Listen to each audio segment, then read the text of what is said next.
guys, jumpa lagi dalam program Bisik Bincang Asik. Nah, hari ini di spesial untuk Hari Perempuan, kita akan membahas seputar perempuan dan perannya, termasuk beberapa kasus mengenai kekerasan dalam rumah tangga ataupun kekerasan seksual yang sering terjadi di masyarakat yang dialami oleh perempuan. Nah, kali ini kita akan bahas dengan Kak Soraya, salah satu penulis buku dan juga mungkin pernah mengalami Kak ya KDRT dalam rumah tangga. Ya udah kita bincang-bincang bagaimana sih menyikapi hal yang sangat tabu di masyarakat terkait mungkin peran perempuan sendiri dalam rumah tangga dan kadang mengalami KDRT dan mereka hanya diam, tidak bisa mengungkapkan apa yang mereka alami. Nah, mungkin dari Kak Soraya ada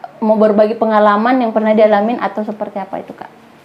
Jadi gini, sebenarnya kan budaya itu budaya patriarki kan.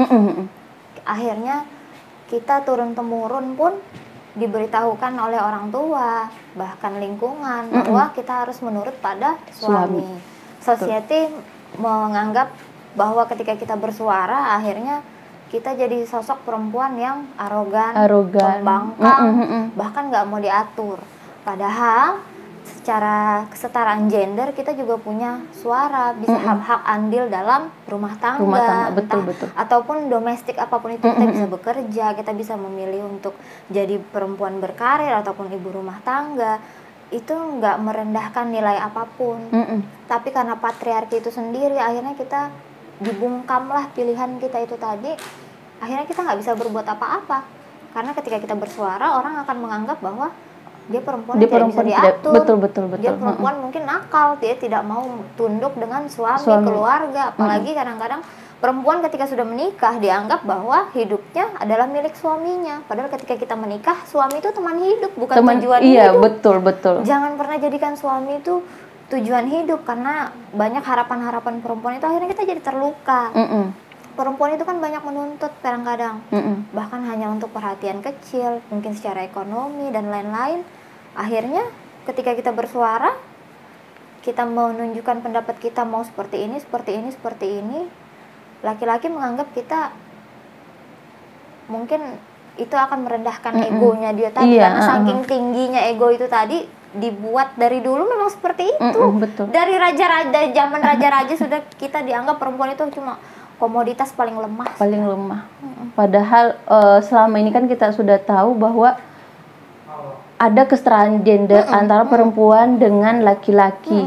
Di dalam rumah tangga pun dalam pengambilan keputusan tidak boleh hanya dari laki-laki saja, tapi ada pendapat perempuan yang bisa untuk menyeimbangkan. Kadang perempuan hanya dianggap sebagai pelengkap, padahal bukan. Kita ini manusia utuh. Kita punya pikiran, kita punya hati, kita punya mimpi, banyak betul mimpi. Apalagi kalau kita punya anak perempuan. Nggak mungkin ada ibu di dunia ini pengen anaknya tersiksa, bahkan mungkin menerima perlakuan yang sama. Nggak mungkin.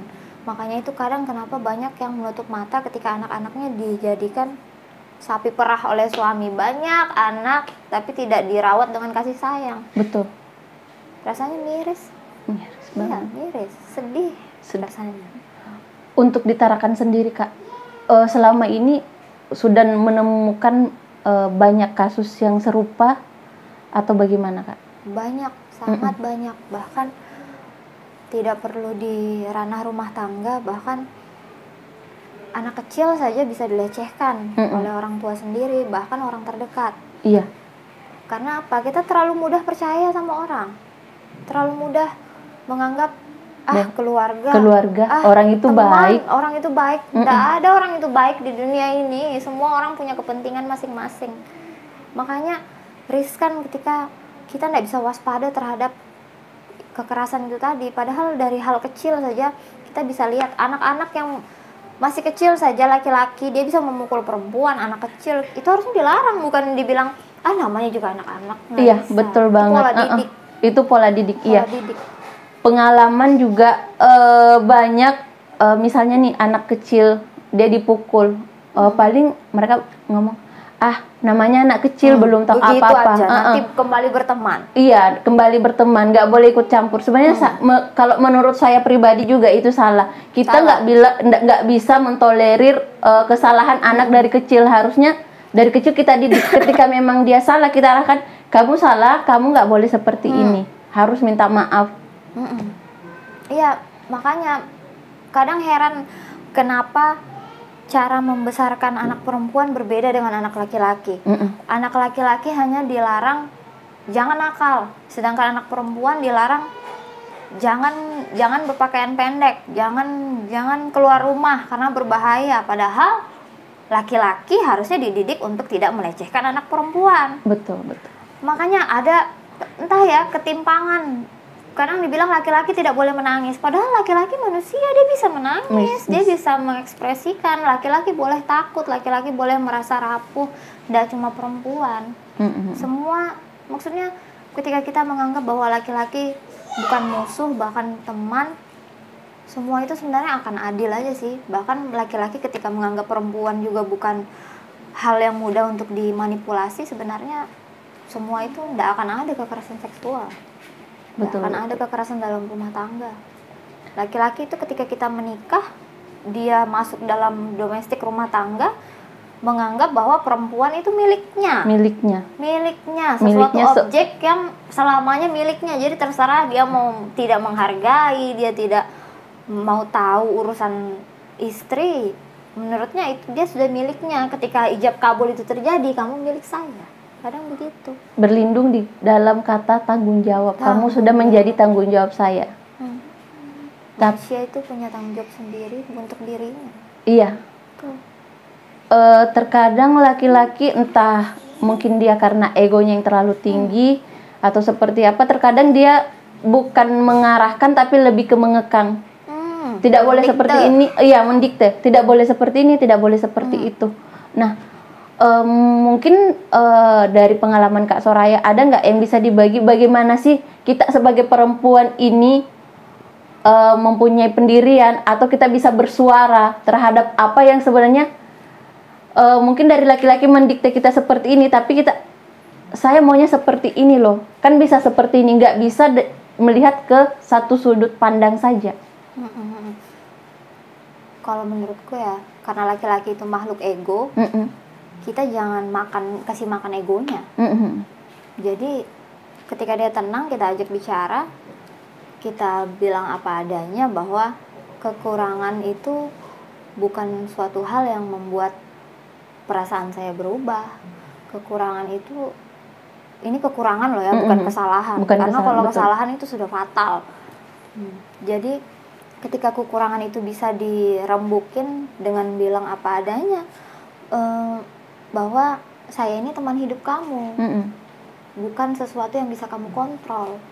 Kita hidup berumah tangga, kita hidup berpasangan karena kita punya tujuan di awal, bukan akhirnya pada saat di tengah-tengah kamu merasa memiliki saya sepenuhnya. Padahal hidup itu kan bukan tentang kamu saja. Iya. Kita punya anak, kita punya mimpi, perempuan bisa ini, bisa itu. Jadi ketika bersuara tapi laki-laki menganggap itu merendahkan egonya, itu artinya ada yang salah dengan laki-laki itu.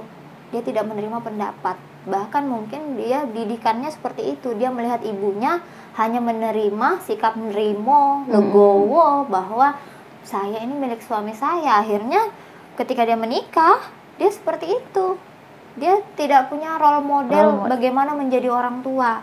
Padahal mau menjadi orang tua kita harus selesai dengan luka masa batin waktu kecil, atau entah kita melihat ibu kita dipukulin, entah kita melihat ayah kita kasar, itu kan harusnya bisa selesai ya. Dan itu kadang orang anggap itu hal biasa, padahal itu masalah mental. Iya, betul. Akhirnya jadi berunut. Harusnya berhenti di kita, tapi akhirnya menurun lagi. Iya, nggak sadar, nurun lagi ke anaknya. Karena di Indonesia kesehatan mental itu masih jadi nomor kesekian. Betul. Bukan hal yang gimana.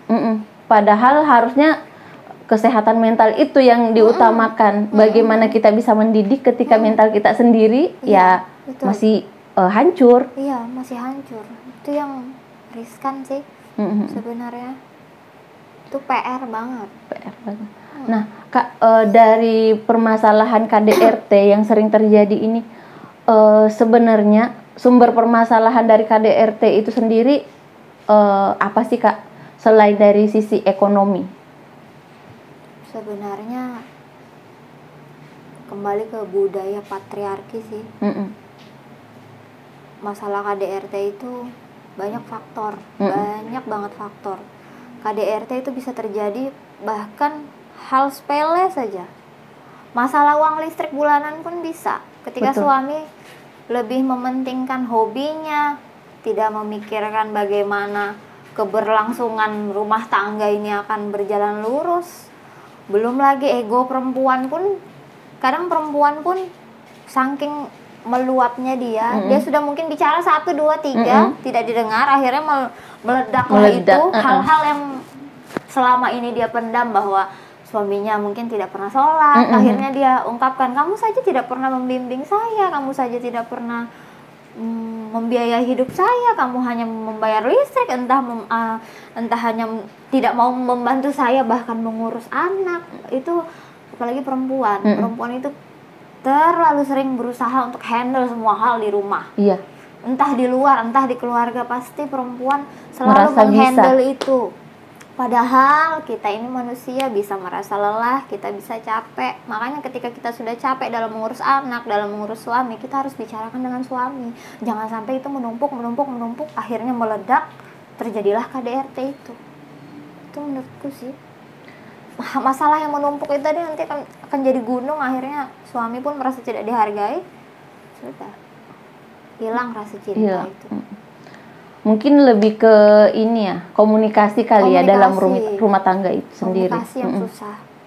Makanya bahasa cinta orang beda-beda. Ada yang suka dikatakan kata sayang, ada yang lebih suka diberikan sesuatu yang hadiah. Ada yang ada yang senang dibantu rumah tangga, beda-beda ya. Beda-beda. Tergantung kondisi dalam rumah tangganya juga ya. Iya sih, kalau menurut saya juga ya memang komunikasi yang paling utama. Ketika komunikasi bisa dijaga ya mungkin KDRT dalam rumah tangga bisa diminimalisir. Bisa sekali. Bisa. Karena bukan cuma laki-laki sih, perempuan itu pegang peranan penting sebenarnya. Ketika dia tahu suaminya emosian, harusnya dia lebih cerdas bahwa jangan ajak bicara ketika suaminya emosian. Iya. Lebih memilih diam untuk sementara. Diam saja, tapi tetap dikomunikasikan. Ketika tidak bisa dikomunikasikan, panggillah keluarga yang lebih tua, entah yang lebih ditakuti, entah yang lebih disegani, karena bukan berarti kita membicarakan aib rumah tangga, tapi kan kita kan cari solusi yang baik. Tapi kalau menurut kakak nih, ketika sudah terjadi KDRT dalam rumah tangga, apakah rumah tangga itu masih patut untuk dipertahankan atau seperti apa? Tidak sih. Karena sekali orang bisa KDRT dengan perempuan, tidak cuma perempuan ya, perempuan pun bisa melakukan kekerasan itu loh ke laki-laki. Bahkan kadang perempuan tidak sadar bahwa dia melakukan kekerasan terhadap suaminya. Entah itu kekerasan verbal, entah itu non-verbal, dia kadang tidak sadar bahwa dia sedang merendahkan suaminya. Jadi sebenarnya sama aja. Pelaku KDRT itu mau laki-laki mau perempuan itu sama sebenarnya. Semua tergantung bagaimana dia menyikapi masalah. Jadi ketika KDRT itu sudah terjadi, pasti akan terulang lagi. Karena apa? Dia tidak punya kontrol dalam dirinya. Dia bisa memukul perempuan, entah si perempuan bisa memukul laki-laki, dia tidak punya kontrol. Entah dia memang bermasalah dengan masalah mental, atau memang polanya seperti itu. Tapi terkadang banyak juga pasangan ketika sudah melakukan KDRT akhirnya rujuk kembali dengan dalih cinta atau mungkin aduh minum gelap ya. Itu yang bikin aku sakit kepala dari dulu. Kan banyak mungkin ada juga mikir gini, bagaimana nasib anak saya, bagaimana nasib saya ketika misalnya saya bercerai. Akhirnya mereka tetap diam meskipun dia diperlakukan kasar mungkin dari suaminya, tapi dia tetap diam. Nah, itu seperti apa itu? Nggak ada rumah tangga itu bertahan karena anak. Baru 2 hari lalu aku lihat postingannya Poppy di Harjo. Dia itu salah satu aktivis perempuan, dan dia yang memperjuangkan hak perempuan dalam penulisan nama di ijazah. Orang-orang pro kontra tentang hal ini ya, karena dianggap kita memutuskan nasab antara anak dan bapaknya. Padahal tidak. Ijazah itu tadi hanya sebuah dokumen yang memang entah suaminya tidak ada dalam segi finansial, bahkan perawatan, pola asuh dan segala macam tidak membantu sama sekali. Dia memperjuangkan itu bahkan sampai ke Mahkamah Agung. Nah, akhirnya dia menang. Jadi sebenarnya dalam hal ini dia posting seperti ini, tidak ada orang bertahan itu karena anak. Istri itu bertahan, suami itu bertahan karena menganggap bahwa hidupnya akan enak ketika bercerai dengan saya. Dia tidak perlu capek seperti saya, karena saya yang akan mengurus anak sendirian. Dia akan bebas. Sedangkan kita akan menderita sendirian karena mengurus anak-anak. Jadi tidak ada namanya orang bertahan karena anak. Itu ego kita sendiri, tapi kita nggak mau ngomong kalau sebenarnya kita tidak terima kalau dia itu hidup dengan lurus saja, sedangkan kita sudah menderita selama pernikahan. Pas ketika kita bercerai pun berpisah, kita tetap menderita karena mindset kita adalah aku yang lebih menderita ternyata di hubungan ini. Jadi kalau orang bilang aku kembali karena anak, itu aku udah pernah alamin hal itu. Kembali karena anak, anak itu kasihan. Aku melihat orang tuaku hidup dengan kasus KDRT seperti itu. Aku ikut terluka karena tidak ada anak yang bahagia ketika ibunya bahagia. Jadi ketika ibu-ibu egois ini yang menganggap bahwa ini karena demi anakku, banyak loh anak-anak yang terluka lihat kalian itu bertengkar. Bahkan itu lebih kena ke mentalnya ketika kalian bertahan dengan dalih hanya untuk anak. Padahal mungkin merasa rugi, ya kan?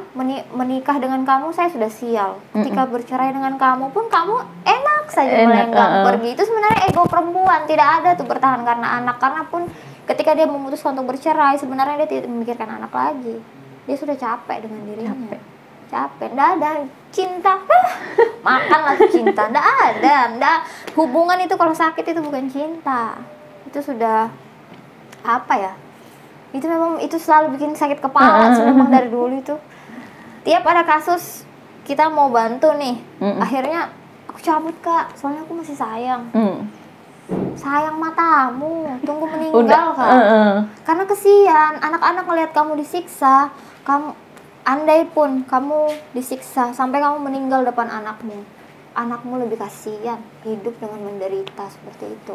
Lebih ke mentalnya. Lebih ke mentalnya. Entah dia akan tidak percaya laki-laki atau dia akan lebih kasar pada laki-laki.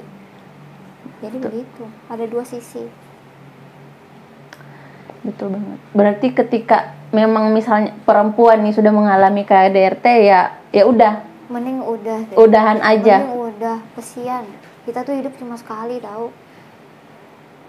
Hidup cuma sekali, orang tua kita udah besarkan kita susah payah, ketika besar kita dapat bajingan. Rasanya kita tidak menghargai diri kita sebagai manusia. Kenapa rela disiksa sih? Kenapa mau gitu? Nah, perempuan tuh kadang kenapa ya bisa nahan rasa sakit sebanyak itu? Mungkin karena kita hebat kali ya, bisa melahirkan, bisa mengurus anak sambil ngurus ini itu. Tapi kan ketika tidak dihargai seperti itu, sama aja kita apa ya, menyia-nyiakan anugerah yang Tuhan kasih. Badan ini loh, badaniah kita ini loh. Ketika kita bisa menyakiti badan ini kan kita tidak menghargai tubuh kita.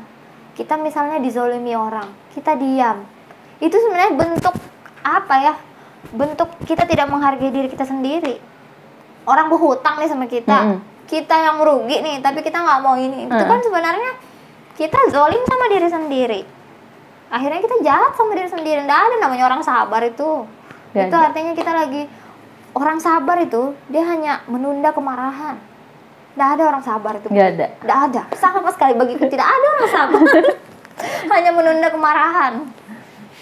Mengontrol untuk tidak marah. Supaya tidak overthinking lah bilang orangnya. Tapi pasti akan meledak juga. Makanya ketika ada tendensi capek, marah itu dibicarakan. Karena ketika kita tidak bicarakan, itu jadi bumerang. Kita nyakitin diri sendiri karena kita simpan, sedangkan orang santai-santai aja. Orang santai aja bisa makan, kita nggak bisa makan, sakit hati. Masih sakit hati, dia udah enak aja istilahnya. Kita yang mendam, nanti belum berapa jam dia udah baikan, tapi kita ini masih mendam, masih sakit. Iya, memang perempuan ya seperti itulah ya. Lebih banyak diam. Lebih banyak diam tapi ngungkit. Kan sama aja bohong. Kalau laki-laki kan sekali meledak, sekali ngomong udah meledak, udah keluar semua. Kalau perempuan udah ngomong dari A sampai Z pun besok diulang lagi, jadi orang sakit kepala juga dapet itu. Makanya beda psikologi antara perempuan dan laki-laki. Betul. Jadi memang ini kayak harus lebih banyak, bukan lebih banyak sabar ya, tapi lebih banyak ngobrolin ketika ada permasalahan. Tapi di sisi lain kita juga harus melihat kondisi ketika ada permasalahannya. Iya, jadi gini, aku tumbuh dari orang tua yang KDRT. Pada akhirnya aku juga mengalami hal yang sama, gitu kan? Polanya itu sama. Aku membenci sifat ayahku yang kasar seperti itu. Tapi pada akhirnya aku menikahi orang yang sama. Kadang kita tanpa sadar mencari sosok yang kita benci, atau bisa jadi kita menjadi sosok yang kita benci.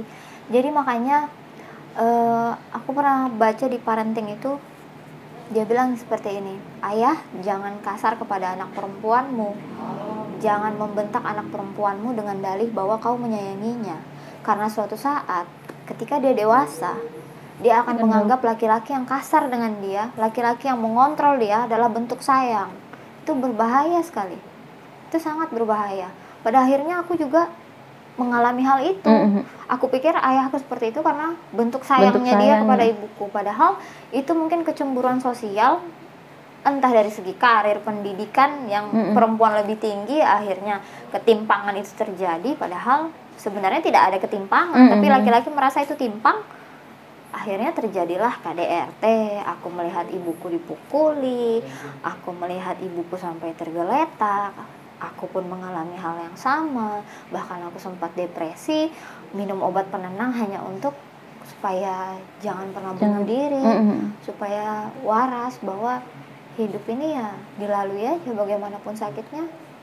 Gitulah perempuan. Kita kan dilahirkan dengan ibu yang berani, betul. Ibu kita melahirkan kita itu bertaruh nyawa. Loh. Nah, jadi ketika perempuan itu tidak bisa menghargai dirinya sendiri, rasanya sedih ya, karena ibu dimanapun pasti pengen anaknya bahagia.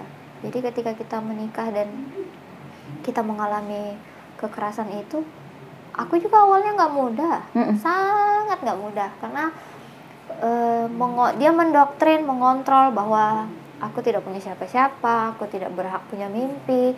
Jadi betul-betul mentalku jatuh, sangat jatuh. Bahkan berkali-kali pengen bunuh diri. Bahkan aku tidur itu di bawah bantalku itu selalu ada pisau, karena aku selalu kayak mimpi kayak, mending kamu mati aja, Ai. Mending kamu tuh nggak pantas hidup, nggak pantas bahagia.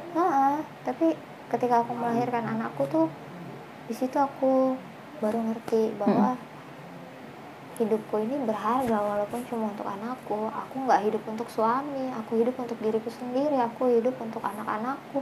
Ya ampun, aku jadi terharu banget rasanya. Ya, karena anak itu tadi yang menyelamatkan kita. Ketika kita tidak dihargai oleh orang-orang sekitar, ketika kita mengalami kekerasan seksual, anak itu kadang menyelamatkan kita. Bahkan yang tidak punya anak pun sebenarnya ketika dia merasa dirinya itu berharga, dia bisa kok keluar dari situ. Karena toxic relationship ini agak susah, karena kita kadang-kadang merasa laki-laki ini kadang baik kok sama aku, nanti dia kasar sama aku, tapi besoknya dia akan baik kok sama aku. Itu sebenarnya polanya emang seperti itu. Pola hubungan toxic relationship itu pertama kali adalah love bombing. Jadi dia itu mencurahkan perhatian, pokoknya kamu segalanya. Akhirnya kita ketergantungan. kita merasa bahwa kita nggak bisa nih tanpa dia. Yang awalnya diantar kemana-mana, ditemani kemana-mana, ketika dia nggak bisa, kita merasa aku nggak bisa, aku nggak mandiri nih, gimana nih, aku harus gimana. Itu kan sebenarnya bentuk jerat jebakan itu tadi awalnya. Makanya perempuan itu ya, pertama kalau sudah laki-laki itu mencurahkan segalanya kepadamu, itu hati-hati itu. Suatu saat dia bisa akan pergi dengan alasan kita tidak cocok. Kamu berubah, kamu jadi lebih seperti ini, halalala. Kamu tidak mau mendengar. Bullshit. Betul. Makanya harus hati-hati. Hubungan yang sehat itu tidak perlu lah intens yang bagaimana, tapi mengerti masing-masing kita punya urusan, masing-masing punya mimpi, masing-masing punya kegiatan. Kalaupun dalam rumah tangga, masing-masing punya peranan. Jadi tidak perlu lah campur adukan itu. Jangan terlalu ketergantungan sama laki-laki. Kita nih hidup lahir sendiri, mati pun sendiri. Berarti memang dari awal nggak boleh tergantung sama suami. Jangan pernah ketergantungan. Harus ada sisi mandiri itu tadi. Karena apa? Pertama, laki-laki belum tentu setia. Kalaupun dia setia, belum tentu panjang umur. Jadi perempuan harus mandiri. Minimal kita harus mental baja, ketika tidak ada siapa-siapa kita harus bisa. Itu yang selalu aku ulang ya, laki-laki belum tentu setia. Kalaupun setia, belum tentu dia panjang umur. Antara dua aja. Kalau panjang umur. Nggak diambil Tuhan, diambil sama wanita lain. Betul. Tapi kan di sini kadang jadi dilematis juga Kak ya.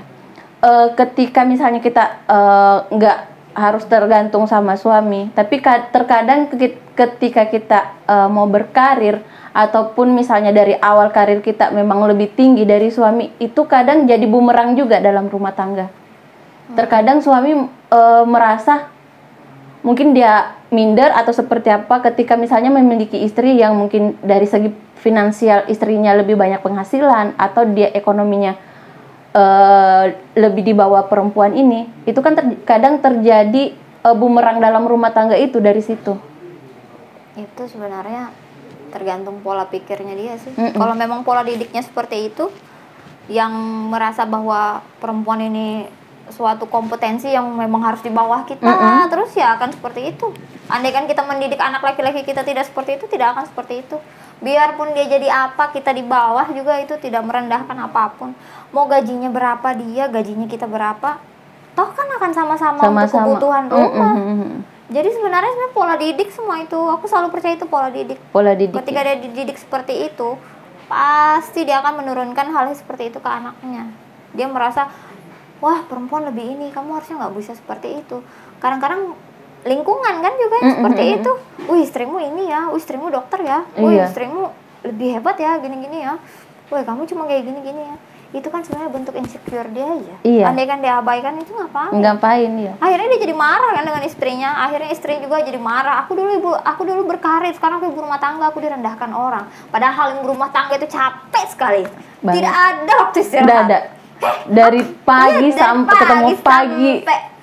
Itu aja terus. Itu pola-pola yang seperti itu terus. Ketika kita perempuan tidak ada dukungan, itu yang bikin kita merasa capek dengan pola hidup yang sama. Bukan berarti kita menyesal ya dengan pilihan mempunyai anak itu, tapi kita hanya capek, kayak butuh jeda sebentar, butuh istirahat sebentar. Bukan berarti kita menyesal dengan punya anak. Memang kadang kita kangen di masa-masa dulu, kita bisa kemana aja, kita bisa berkarir, kita bisa ngapain aja. Tapi kan ketika anak-anak dewasa itu pasti kita tahu lah perjuangan itu, pasti kita syukurin nanti. Iya betul-betul. Ketika anak udah dewasa. Berarti ini kembali ke orang tuanya sih sebenarnya. Orang tua, semua pola didik. Harusnya di orang tua itu ketika misalnya pola didik dari orang tuanya dia sudah nggak bagus, atau terkadang ada kasus KDRT, harusnya si orang tua ini lebih belajar lagi bagaimana agar pola itu berhenti di dia dan memberikan pola didik yang baru terhadap anaknya. Itulah karena beda zaman itu tadi ya. Kadang aku juga merasa marah dengan ibuku. Kenapa bisa ibuku dengan pendidikan S2 seperti itu, kenapa bisa terlalu bodoh untuk, aku bilangnya bodoh bukan berarti aku merendahkan ibuku, tapi sifat-sifat dia yang bersabar seperti itu, yang sebenarnya bukan bersabar tapi apa ya, bisa dibilang itu bentuk tidak menghargai dirinya sendiri karena dia menganggap kesian anak. Padahal aku tumbuh dengan melihat dia dipukuli, aku lebih kasihan dong, ya kan? Jadi sebenarnya ketika terus seperti itu, memang titik pendidikan mereka ya cuma sampai segitu, pengetahuan mereka cuma sampai segitu. Kita tidak bisa menyalahkan orang tua juga karena mereka dididik seperti itu. Jadi ketika kita dapat pengetahuan baru bahwa oh harusnya nggak seperti ini, kita yang ubah itu karena turun temurun memang seperti itu. Bahkan banyak kasus anak perempuannya dipukuli, tetap disuruh sabar karena dia bilang tetap suami itu adalah surganya perempuan. Surga perempuan. Bagaimana bisa laki-laki surganya perempuan? Itu sakit kepala, aku bayangkan. Iya, ketika sudah keluar setelah menikah, laki-laki itu adalah surganya perempuan dan laki-laki itu surganya adalah ibunya. Itu kan itu sudah suatu ketimpangan. Bagaimana caranya laki-laki itu surganya perempuan, sedangkan dia bikin rumah seperti neraka. Bagaimana caranya? Karena tidak ada bidadari itu tinggal di neraka. Setahu saya itu tidak ada. Setahu saya itu ada di surga. Ada di surga. Jadi kalau misalnya lingkungan rumah itu kayak neraka, kayaknya dia bisa jadikan istrinya itu iblis. Betul. Terkadang sebenarnya si istri ini terbentuk dari kelakuan si suami juga. Ketika si suami ini terlalu mendoktrin, terlalu mengarahkan ke sini, akhirnya si istri ini terbentuk dengan apa yang dari suaminya ini, akhirnya dia salah langkah juga. Salah langkah. Aku merasa bahwa ibu-ibu yang suka gosip itu adalah ibu-ibu yang tidak didengar di suami di rumah. Akhirnya kurang perhatian. Iya, cari teman cerita. Itu kalau ibu-ibu merumpi, aduh, ini sudah pasti tidak didengar sama suami di rumah. Iya. Suaminya nggak jadi pendengar yang baik. Dia tidak bisa jadi pendengar. Makanya itu kadang-kadang juga aku heran sih. Suami baru pulang dari rumah, belum lagi buka helm, belum lagi buka jaket.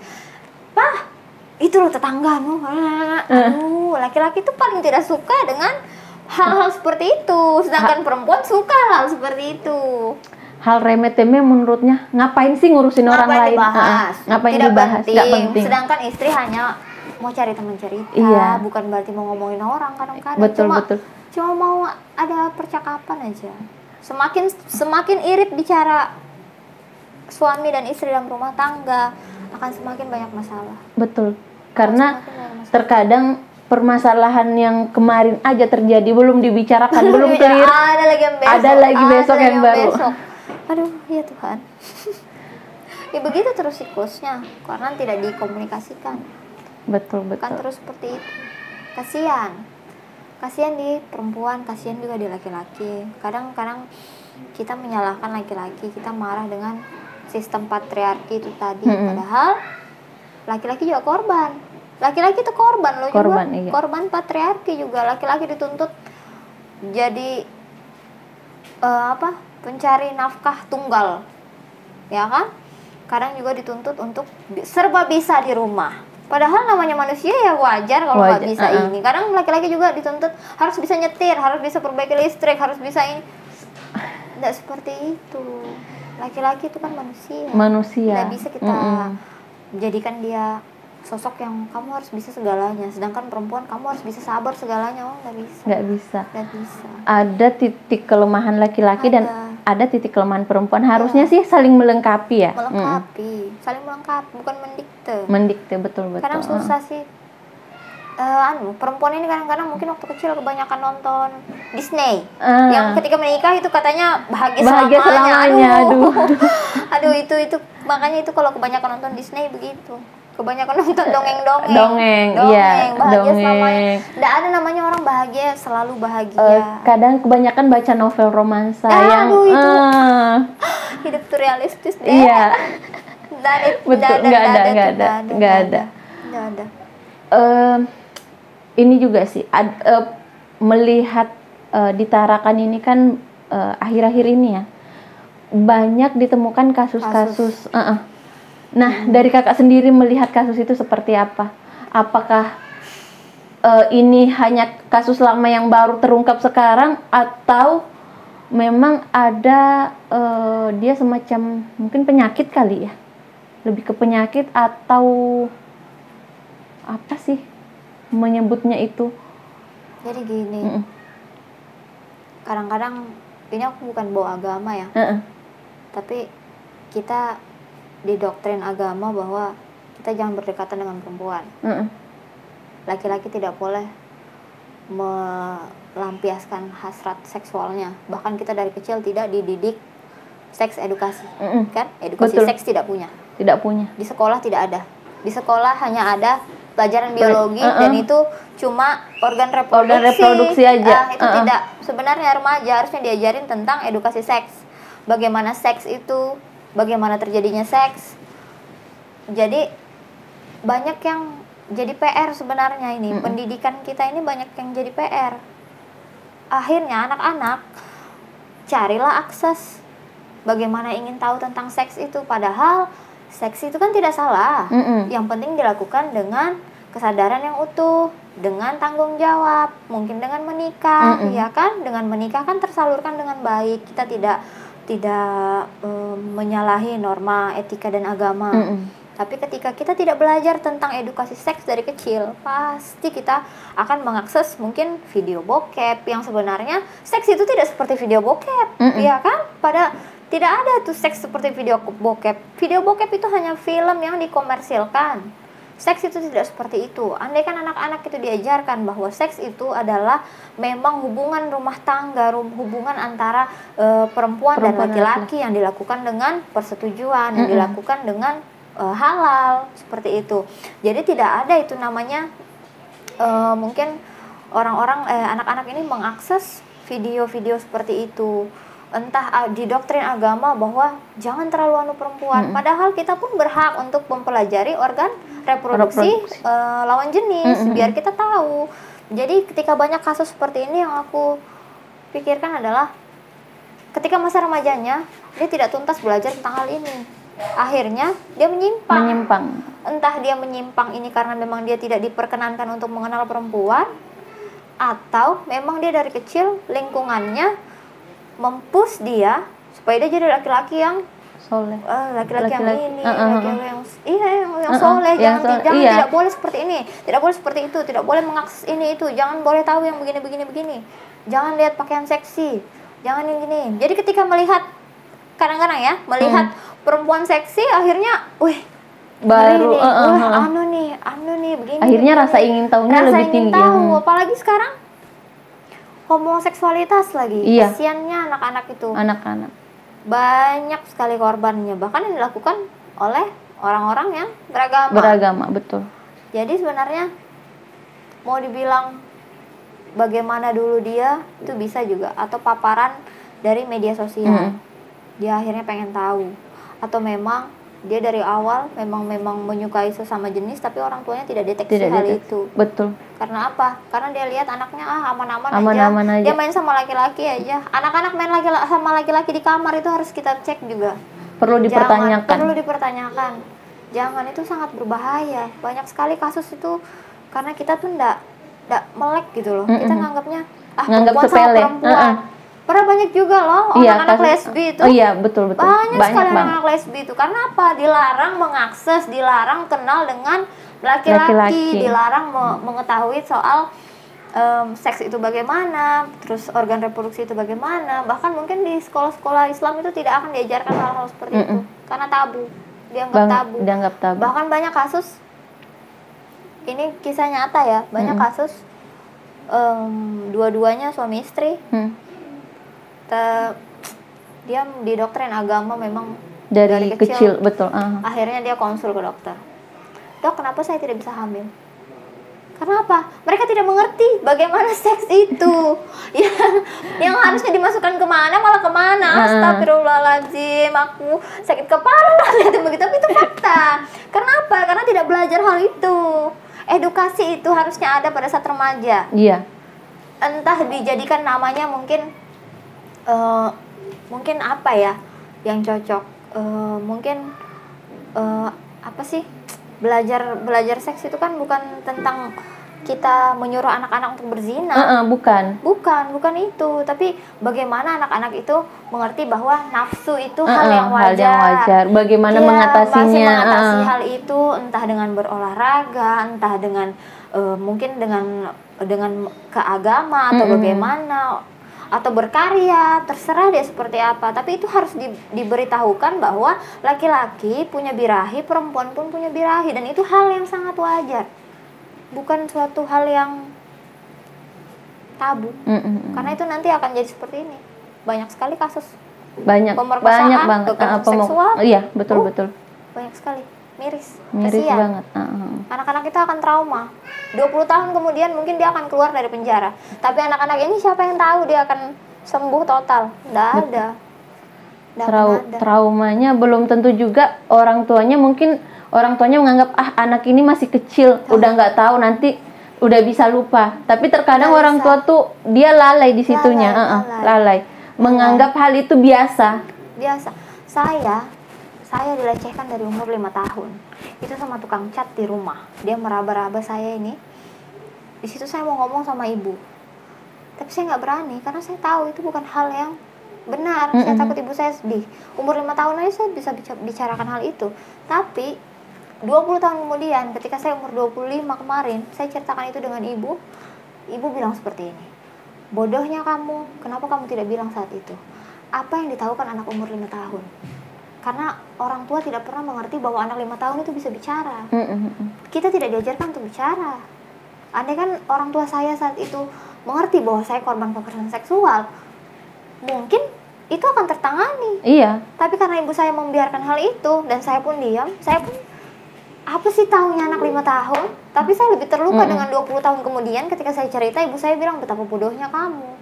Padahal dia menurut saya orang berpendidikan yang harusnya mengerti bahwa saya ini anak kamu, saya ini ketika pada saat itu hanya anak umur 5 tahun yang tidak tahu apa-apa. Saya merasa bahwa ayah saya tidak melakukan hal itu ke saya, jadi itu merasa itu salah. Jangan seperti itu. Andai kan saat itu saya tidak kabur, apa jadinya saya? Iya kan? Anak umur 5 tahun dilecehkan seperti itu, saya tidak bisa bayangkan ya, apalagi remaja-remaja saat ini. Maksudnya saya saja yang sekarang umur 27 saja masih mengingat hal itu, apalagi anak-anak nanti. Itu yang kasihan. Itu PR sekali. Tapi terkadang juga banyak remaja yang menyalahgunakan seks ini. Banyak banget, bahkan sangat miris sih menurutku di Tarakan. Anak-anak umur SMP sudah pada jualan. Banyak sekali. Saya ini kan suka nongkrong. Itu ya ampun, mau dia dari SMP, SMA, kuliah, kumpul di satu tempat yang sama, ajang mengeksiskan diri hanya untuk di-booking orang, seperti itu ya. Gimana ya, kadang bukan masalah ekonomi loh, gaya hidup, betul, gaya hidupnya yang ketinggian. Apalagi kan paparan medsos ini kan, bahwa wih dengan mudahnya ini dengan keseksiannya, dengan padahal kalau menurut saya ya, namanya perempuan itu kita punya batas umur kadang, ya kan?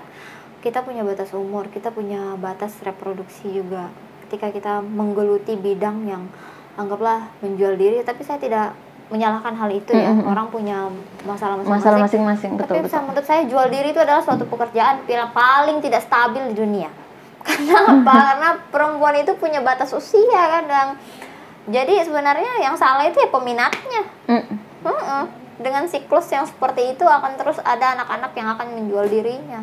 Banyak paparan medsos itu tadi ingin mengeksiskan diri, entah juga menyalurkan birahinya yang salah. Iya, yang terlalu menggebu-gebu tapi jalannya salah.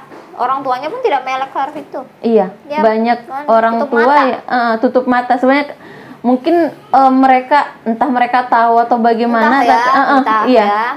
Karena nggak mungkin. Iya. Saya ditarakan. Saya pernah menemui salah satu kasus, dia masih kelas 1 SMA.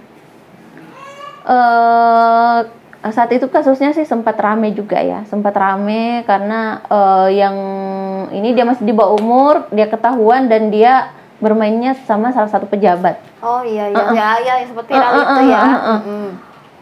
Dan ternyata memang dari hasil dari situ terkadang mereka ya orang tua menikmati juga. Oh ya, itu hal yang tidak bisa dipungkiri memang. Iya. Orang tua menikmati hal itu.